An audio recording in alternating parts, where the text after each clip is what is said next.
네, 찬양 감사합니다. 자, 우리 랩런트들 한번 인사하도록 할게요. 옆에 있는 친구들 보고, 옆에 친구가 없으면 선생님께 하면 안 되겠다. 자, 인사할게요. 너는 빛을 가진 랩런트야. 자, 스스로 선포하고 고백하는 거예요. 나는 빛을 비추는 파수꾼입니다. 아멘. 자, 끝나고 어디 갈 거야, 뭐 할 거야, 지금 그 생각은 잠시 접어넣으세요. 지금은 말씀 속으로 여러분이 들어와야 돼요. 오늘 말씀 제목 뭐라 그랬죠? 네, 한번 써볼게요. 복음이 무엇인가? 복음이 무엇인가요? 이거 진짜 물어봤을 때 여러분이 복음은 이겁니다 라고 얘기할 수 있어야 돼요. 특히 이번 주는 추석 명절이지요. 아마 이제 일부 우리 3, 4부 예배 끝나고 나면 지방으로 내려가는 친구들도 있을 것 같고, 내일이나 모레 할머니, 할아버지, 친척분들 만나는 친구들도 있을 텐데, 여러분이 추석 명절 동안 꼭 가지고 있어야 될 눈 있어요. 눈, 보는 거. 뭘 좀 봐야 돼. 오늘 그 얘기를 좀 서론에 해볼게요. PPT 같이 해주세요. 준목님도 여러분 만날 때 추석이면 또는 설날이면은 차를 막 8시간, 어떨 때는 10시간 타고 큰 집으로, 외갓집으로 놀러 갔었거든요. 추석 때 모이면 뭐 하나요? 일단 먹으면, 맛있는 거 먹고요. 또 뭐예요? 여러분. 너무 계산적이다. 용돈, 이건 말고, 추석 때 모이면 가족들끼리, 네, 얘기도 하고요. 즐거운 시간을 보냅니다. 그런데, 하나님을 모르는 어른들도 많이 계시잖아요. 우리 가족분들 중에. 그런 분들이 모이면 같이 성묘하러 가고 제사 지내러 갈 거예요. 갑자기 궁금해졌네요. 혹시 저희 집 아직 제사 지내요? 라는 친구들 한번 손 들어볼래요? 저희 할아버지 할머니 제사 지내세요? 아직 많지가 않구나. 자, 손 내리세요. 네, 그런 집안도 있고 그렇지 않은 집안도 있을 텐데 모두 다 알아야 돼. 자, 제사를 우리나라가 참 많이 지냅니다. 특히 추석 명절이 되면 제사를 많이 지내요. 그런데 성경은 제사를 지내는 것을 하지 말라고 말씀을 하고 있죠. 왜 그럴까? 그 이유도 우리가 봐야 돼요. 그리고 준목님이 딱 추석 명절에 옛날에 여러분 나이 때 기억으로 더듬어 보면 너무 신났는데, 신난 명절에 시골 내려가서 재밌게 놀고 올라오는 길에 반드시 아빠 엄마가 그렇게 많이 싸우시는 거예요. 그리고 친척집에 갔는데 뭐가 그렇게 한이 많이 맺히셨는지 또 친척 어른들끼리 너무 많이 싸워. 그 밤이 되면은 오순도순 모여서 이제 막 얘기도 하다가 그 남자 어른들은 한쪽 방에 가서 뭐 하세요? 여러분은 안 그러나? 이거 막 화투 치시고 이제 밤새 또 술 드시고 얘기하시고 그러다가 새벽에 되면은 막 싸워, 막 소리 지르는 소리가 막 들리는 거야. 그러다가 아침 되면 아빠가 이제 야, 짐 싸! 그러고 이제 가는 거예요. 이게 하나님 떠난 집안에서 되게 굉장히 많이 일어납니다. 근데 아마 우리 친구들은 거의 다 할아버지, 할머니, 아빠, 엄마가 예수 믿는 집안이 많다 보니까 못 본 친구들이 많을 거예요. 왜 이런 일들이 명절이면 벌어지냐는 거야. 그리고 왜 성경은 제사를 하지 말라고 말씀하실까요? 이 부분을 우리가 오늘 찾아봐야 됩니다. 일단 이것부터 얘기를 해볼게요. 원래 인간은 어떤 사람이죠? 우리의 존재를 가장 명확하게 얘기하는 단어가 하나 있어요. 그게 뭘까요? 사람은 이런 존재입니다 라고 딱 정확히 표현할 수 있는 단어가 있어. 사람은 인간이다. 우리 3학년다운 대답이었습니다. 자, 이 힌트를 줄게요. 물고기는 어디에 살아야 될까요? 물속에 살아야 됩니다. 새는 어디에서 날아야 됩니까? 하늘에. 새장에 갇혀있는 새는 행복하지 않아요. 자, 나무는 어디에 뿌리를 내리고 살아야 되지요? 땅 속에. 그걸 창조 원리라고 얘기하잖아. 이건 절대로 바뀌지 않아요. 새가 물속에 사는 거 본 적 있어요? 물고기가 하늘에 날아다니는 거 본 적 있어요? 없어요. 그럴 수가 없어. 하나님이 물고기는 물속에 살도록, 새는 날개짓을 하며 하늘에 살도록, 나무가 하늘에 둥둥 떠다니며 행복해야 하는 거 본 적 있어요? 그렇지 않아요. 나무는 땅 속에 뿌리를 내리고 살아야 돼요. 이게 창조의 원리예요. 하나님이 창조한 사람은 어떤 존재냐? 이렇게 단어로 딱 나오는 거야. 하나님의 형상대로 창조된 존재입니다. 그 말은 인간은 영적인 존재라는 거예요.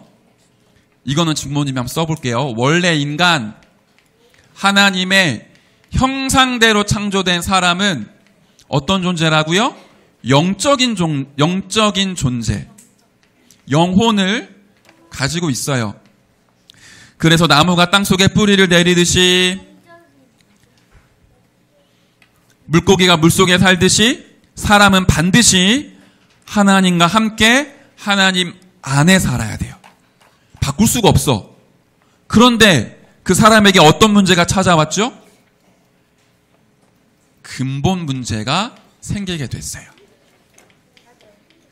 모든 문제의 원인이다, 모든 문제의 근본이다라고 해서 근본 문제라고 하죠. 우리 랩런트들이 태어나면서부터 지금까지 많이 들었을 거예요. 자, 떠올려 보세요. 어떤 일이 있었죠?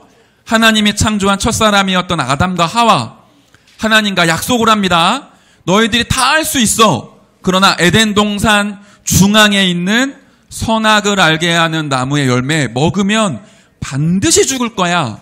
먹으면 절대로 안 돼. 그 언약이 맺어집니다. 그런데 누가 찾아오지요? 뱀을 이용해서 사단이 아담과 하와를 찾아왔어. 속삭이는 거야. 먹어도 죽지 않아. 먹으면 오히려 하나님처럼 돼. 그 말을 믿고 하나님의 말씀을 믿지 않죠. 그리고 하나님이 말씀하신 대로 하지 않고 불순종해서 선악과를 따서 먹었어요. 그 순간 인간이 어떻게 바뀌었죠? 영혼이 하나님의 형상이 죽고 육신의 눈만 밝아져서 하나님을 떠나게 됐어. 그걸 보고 우리가 모든 문제의 시작, 원죄라고 합니다. 그 원죄로 인해 사람에게 문제가 찾아오기 시작을 했어요. 그리고 하나님을 알 수도 없고 만날 수도 없고 하나님이 도대체 누군지 모르는 상태가 된 거예요. 그리고 그 영혼을 누가 끌고 가죠? 사단이 꼭두각시처럼 움직이기 시작을 한 거예요. 그걸 보고 근본 문제, 원죄라고 얘기를 해요. 근데 여기서 뭐가 발생이 됐냐? 여러분 이제 나중에 결혼해서 아기 낳으면 그거 알 건데, 아기는 반드시 엄마 품에서 젖을 먹고 엄마 품에서 잠을 자야 행복해요. 그런데 이 아기가 엄마 품을 떠나거나 젖을 먹지 못하면 어떻게 돼요? 자꾸 찾아. 엄마 품을 찾고 엄마의 사랑을 찾고 엄마의 그 젖을 찾아. 근데 그걸로 채워지지 않으면 불안 증세가 나타나요. 막 뭘 깨물고 손가락 빨고 발가락 빨고 막 꾸기고 이런단 말이야. 자기도 모르게. 그게 본능이에요. 사람이 하나님과 함께해야 가장 행복한데 하나님을 떠나게 되니까 하나님을 함께하고자 하는 영적인 본능은 있어요. 근데 하나님을 알아요? 몰라요? 하나님을 몰라. 그러니까 하나님을 대신해서 뭔가를 자꾸만 찾아. 자꾸 의지해. 자꾸 바라보려고 그래. 그걸 보고 종교라고 합니다. 이런 게 생긴 거야. 아, 내가 신을 만나야 행복할 것 같은데 신이 어디 있지? 찾다가 안 찾아지니까 훌륭한 사람을 신으로 섬겨요. 또 같은 흐름으로 보면 우리 조상을 섬기기 시작하는 거야. 하나님 대신해서 우리 할아버지, 내가 한 번도 본 적 없는 증조 할아버지, 고조 할아버지, 그 위에 우리의 선조들이 나를 복을 줄 거야. 내가 잘 살도록 도와줄 거야. 그런 생각에서 나온 게 뭐예요? 그게 제사라는 거예요. 좋은 뜻도 있어요. 우리 부모님, 우리 조상들을 잘 섬기자. 좋은 뜻도 있어. 그런데 뭐가 빠졌냐면 하나님을 대신해서 뭔가를 섬기고 자꾸만 의지하면 그 배후에 사탄과 귀신이 역사합니다. 그래서 특이하게 아마 여기 있는 친구들은 본 적 없을 거예요. 정말 특이하게 제사를 많이 지내거나 하나님이 아닌 종교 생활을 열심히 하는 집은 반드시 각종 문제와 우환이 끊이지가 않아요. 준목님은 엄마 쪽은 3대째 믿는 기독교 가문이었고요. 아빠 쪽은 완전히 제사 심하게 지내는 가문이었어요. 내가 양쪽을 동시에 본 거예요, 어렸을 때. 이게 좀 신기한데 외갓집에 딱 가면 집이 분위기가 뭔가 모르게 좀 편안해요. 모이면 뭐 할까요? 예배를 드려. 외갓집은 거의 안 싸워요. 뭐 나눌 거 있으면 쉽게 나눠주고 위로해주고 힘주고 이래. 지금까지 그래요. 근데 큰 집에 딱 가면 느낌이 딱 어떠냐? 이번에 혹시 명절에 싸우면 어떡하지? 싸울 때 나 어디로 도망가지? 제사 지낼 때 어디 숨어 있지? 그런 생각이 드는 거예요. 근데 반드시 큰 집에 갔다 오면 이상한 일이 생겨. 그러던 어느 날 우리 집에 예수를 믿게 된 거예요. 그래서 엄마 그리고 우리 가족들이 할머니나 우리 큰아빠한테 만나면 말씀드려요. 어머님 예수 믿으셔야 돼요. 우리 큰아버지한테 큰아빠 하나님 믿으셔야 돼요. 그런 얘기하면 큰아빠가 막 콧방귀 끼죠. 나는 예수 안 믿어. 귀신이 어딨어? 하나님이 어딨어? 이러신단 말이에요. 그러던 어느 날 우리 큰아버지 직업이 뭐냐면 우편물 배달하는 집배원이었어요. 그러니까 뭘 많이 타요? 오토바이를 많이 타. 근데 그 지역이 전라남도 보성이라고 옛날에는 굉장히 좀 시골길이 많았어요.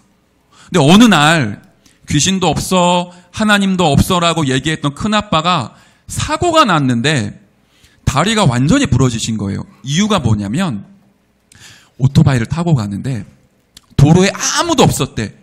앞뒤 옆 아무도 없었어. 근데 오토바이를 타고 가는데 누군가 뒷덜미를 딱 잡더니 뒤로 당기더래. 혼자 오토바이를 타다가 넘어진 거예요. 다리가 부러지셨어. 우리 할머니가 우리가 이제 막 복음 전한 거야. 막 복음 전하다가 할머니 진짜 예수님 믿으시고 예배 드리셔야 됩니다. 그리고는 우리 할머니가 굳게 마음을 결단하고 예배를 드리러 교회로 갔어요. 그런데 교회 갔다 오셔서 몸살이 나셨어. 전화가 온 거야.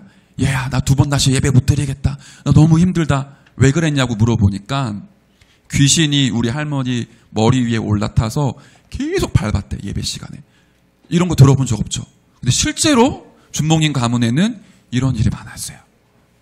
이런 영적인 일이 많이 생깁니다.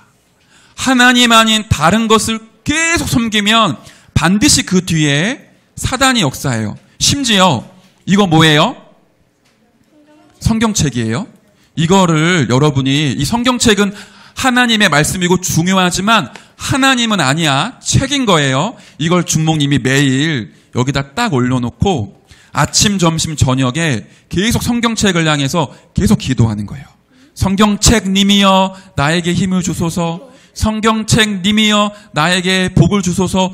계속 기도하면 어떤 일이 벌어질까요? 이건 책이야. 무슨 말인지 이해돼요? 책인데 빌고 있는데 영적 상태 뒤에 사단이 역사를 합니다. 쉽게 얘기를 하면 이 마이크는 소리 낼 때 쓰는 거예요. 근데 이 마이크를 신이라고 생각을 하고 계속 내가 절하고 섬기고 마이크를 애지중지 막 매일 닦아주고 막 뽀뽀해주고 나의 신이시여 이렇게 하면 여기에 사단이 역사해요. 반드시. 그러면 여러 가지 문제들이 생깁니다. 그 우상숭배의 결과로 끊임없이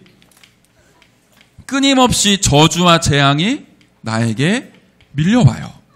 그래서 하나님이 제사 지내거나 우상 숭배하거나 하나님이 아닌 다른 거 섬기지 말라고 하는 거예요. 왜냐? 거기에 반드시 사탄과 귀신이 역사하니까.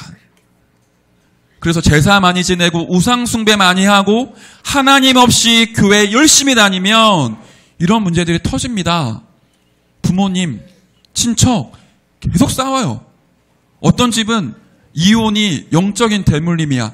큰아빠 이혼하시고 작은아빠 이혼하시고 우리 아빠도 이혼하고 할아버지 할머니 이혼하고. 그게 왜 그럴까요? 눈에 보이지 않는데 영적인 문제, 영적인 흐름이에요. 그 집안의 후대들은 어떨까요? 잠자고 있는데 악몽에 꾸고 가위에 눌리고 영적으로 시달려요. 마음이 불안하니까 뭔가에 집착해. 아기들은 게임에 집착해요. 부모님들은 술에 집착해요. 또는 도박에 집착하고 중독돼요. 그런 문제가 계속 이어져 갑니다. 그러다가 그 영적인 문제가 육신적인 질병으로 나타나기도 해요. 이게 끝나지 않고 계속 반복돼요. 계속. 그래서 할아버지가 가지고 있는 문제가 우리 아빠에게, 우리 아빠가 가지고 있는 문제가 나에게 전달이 됩니다. 이런 저주와 재앙을 우리의 힘으로 절대로 해결할 수 없어요. 제사를 안 지내면 괜찮겠지. 그것도 일리 있는 말이에요. 그런데 근원적으로 하나님을 떠나 있고 근원적으로 하나님 아닌 다른 것을 의지하면 반드시 그 뒤에 영적인 문제는 따라옵니다. 우리의 근본 문제, 근원의 문제, 모든 문제를 해결할 수 있는 유일한 길은 하나님밖에 없어요. 그래서 하나님이 우리에게 뭘 주셨어요? 이 모든 문제를 해결할 수 있는 해결책 그리스도를 주신 거예요. 그러면 여러분에게 질문해 볼게요. 이 그리스도는 누굴까요? 이 질문 좀 어렵나요? 하나님이 보내신 그리스도가 누굴까요? 자, 1번 부처다, 2번 공자다, 3번 소크라테스다. 있나요? 아니요. 왜 이 사람들은 그리스도가 아니죠? 이유가 뭐예요? 하나님이 보내신 그리스도는 반드시 해야 될 일이 있습니다. 그게 뭐냐면 우리의 죄를 대신하여 십자가에 죽고 하나님이라는 증거로 3일 만에 살아나셔야 돼요. 그분이 있었나요? 네. 2000년 전에 있었어요. 십자가에 죽으시고 부활하신 예수님. 그리스도가 누구시라고요? 십자가에 죽으시고 부활하신 예수님이다. 그분이 우리 인생의 모든 문제, 우리에게 찾아오는 모든 재앙을 끝냈어요. 자, 이 부분 빨리 우리가 확인하고 넘어갈게요. 그래서 우리가 예수님을 그리스도라고 합니다. 이 예수는 뭐죠? 이름을 얘기해요. 그리스도는 직분을 말하죠. 김태형, 준목님 이러면 김태형은 이름, 준목님은 직분을 얘기하는 것처럼 예수 그리스도는 한 단어가 아니지 예수 그리스도가 붙어있는 단어예요. 예수라는 이름의 뜻은 구원자, 그리스도라는 직분의 뜻은 기름 부음 받은 자. 그런데 누구에게 기름 부어서 세웠죠? 세 가지 직분에, 세 가지 일을 한 분에게 기름을 부었어요. 그 일을 동시에 하신 분이 바로 그리스도다. 자, 이거 안 적어도 돼요. 이건 눈으로 보세요. 그래서 그리스도가 어떤 일을 하셨냐? 첫 번째, 하나님 만나는 길을 열어주셨어요. 그분을 보고 우리가 뭐라 그래요? 참 선지자라고 합니다. 십자가에 죽고 부활하심으로 하나님께 갈 수 있는 길을 열어주셨어. 그분을 선지자 그리스도라고 하고요. 두 번째, 모든 죄, 모든 재앙에서 우리를 해방하시고 운명과 지옥에서 건지신 분, 참 제사장이라고 우리가 부르고 있지요. 이 일을 하신 거예요. 마지막, 우리가 도저히 빠져나올 수 없는 사탄의 권세를 완전히 깨트리시고 그 안에서 우리를 해방시키신 참된 왕. 이 세 가지 일을 하신 분을 그리스도라고 합니다. 그래서 그리스도는 저주에서 우리를 해방하는 분이에요. 그리스도는 절대로 해결할 수 없는 운병에서 우리를 해방시킨 분이에요. 절대로 이길 수 없는 사탄의 소나기에서 우리를 건지신 분이 그리스도예요. 그분을 진짜로 믿을 때 우리는 구원을 받게 됩니다. 우리 가문에 흘러오는 모든 영적인 문제, 나에게 찾아오는 모든 갈등과 고민, 해결되는 유일한 길이 뭐라고요? 그리스도를 진짜로 믿는 거예요. 그래서 준목님이 여러분과 오늘 이 세 가지 단어를 계속 확인하고 외우게 할 건데요. 준목님을 따라하세요. 자, 준목님 따라하세요. 예수 그리스도는 입 벌려야 돼. 자, 준목님 볼 거야. 입 벌려서 얘기하세요. 안 벌리면 대표로 나와서 시킬 겁니다. 예수 그리스도는 모든 문제 해결자. 예수 그리스도는 나의 구원자. 예수 그리스도는 나의 주인. 자, 모든 문제 해결자. 따라하세요. 모든 문제 해결자. 나의 구원자. 나의 주인. 네, 이 세 가지 단어 꼭 기억하세요. 예수 그리스도는 우리 가문, 가정, 친척, 우리 개인에게 있는 모든 문제를 해결하신 나의 구원자시고 나의 주인이십니다. 그거를 진짜로 믿고 여러분이 그리스도 이름 부르면 그 이름이 나를 해방시켜요. 그래서 이번 주에 이 말씀을 암송하려고 여러분께 보여주는 거예요. 자, 한번 같이 읽어볼게요. 로마서 8장 2절 큰 목소리로 같이 읽겠습니다. 시작! 이는 그리스도 예수 안에 있는 생명의 성령의 법이 죄와 사망의 법에서 너를 해방하였음이라. 아멘. 그리스도는 우리를 저주와 재앙에서 지옥과 사단에게서 해방시키신 분이에요. 이 이름 가지고 이번 주에 여러분 승리하시길 바래요. 자, 마지막 결론. 그래서 그리스도로 구원받은 나에게 진정한 감사를 하나님이 주신 거야. 이거 이번 주에 여러분이 계속 고백했으면 좋겠어요. 예수 그리스도는 모든 문제 해결자, 나의 구원자, 나의 주인 되어 주심을 감사합니다. 이거를 이번 주에 명절 기간 동안에 절대로 잊지 않았으면 좋겠어요. 계속 여러분이 고백하시고, 두 번째, 우리가 친척분들 만나고요. 가문의 어르신들 만나요. 제사 지내는 집안 있을 거예요. 여러분이 제사 지내고 성묘를 갈 때마다 속으로 기도하세요. 하나님, 하나님을 모르고 고통당하는 우리 부모님, 우리 할아버지, 할머니, 우리 친척분들이 하나님 만날 수 있도록 하나님이 은혜를 주세요.